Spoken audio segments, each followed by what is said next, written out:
Guna menjaga serta melestarikan keseimbangan ekosistem laut, sebanyak 100 ekor tuki atau penyu jenis belimbing dilepas ke laut lepas di kawasan Pantai Ruknga, Kabupaten Aceh Besar pada Rabu sore 2 Maret 2022. Pelepasan sebanyak 100 ekor anak penyu berjenis belimbing ke laut lepas di kawasan Pantai Ruknga Aceh Besar ini merupakan salah satu upaya dalam rangka melestarikan satwa laut demi menjaga keberlangsungan ekosistem laut. Pelepasan 100 ekor anak penyu yang dilakukan oleh salah seorang masyarakat pemilik salah satu tempat usaha wisata yang berada di kawasan pantai tersebut merupakan hasil penangkaran telur penyu meretas yang diperoleh dengan cara membeli dari masyarakat sekitar. Pemilik tempat usaha di pantai tersebut, Zulfitri, mengatakan pelepasan tuki atau anak penyu ini selain untuk menjaga keseimbangan ekosistem laut, juga sebagai salah satu upaya demi mengedukasi masyarakat tentang pentingnya menjaga keseimbangan biota laut.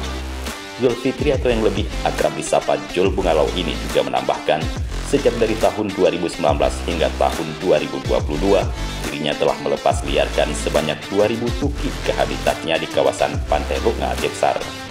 Ia berharap semoga konservasi penyu di kawasan pantai Aceh bisa terus terjaga demi terhindar dari kepunahan di masa yang akan datang. Harapan kita untuk yang sebenarnya penyu ini kan sangat berguna untuk kehidupan nantinya. Makanya kita membuat edukasi tentang pemahaman bagaimana keseimbangan alam supaya penyu ini harus tetap dilestarikan karena dia sangat rentan terhadap kepunahan mereka.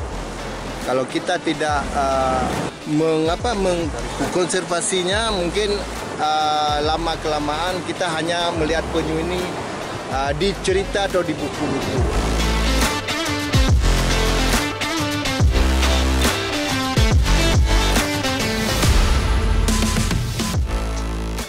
Dalam pelepasan 100 ekor anak penyu di Pantai Ruknga ini juga turut dihadiri seorang anggota DPRA Darwati Agani serta puluhan masyarakat sekitar.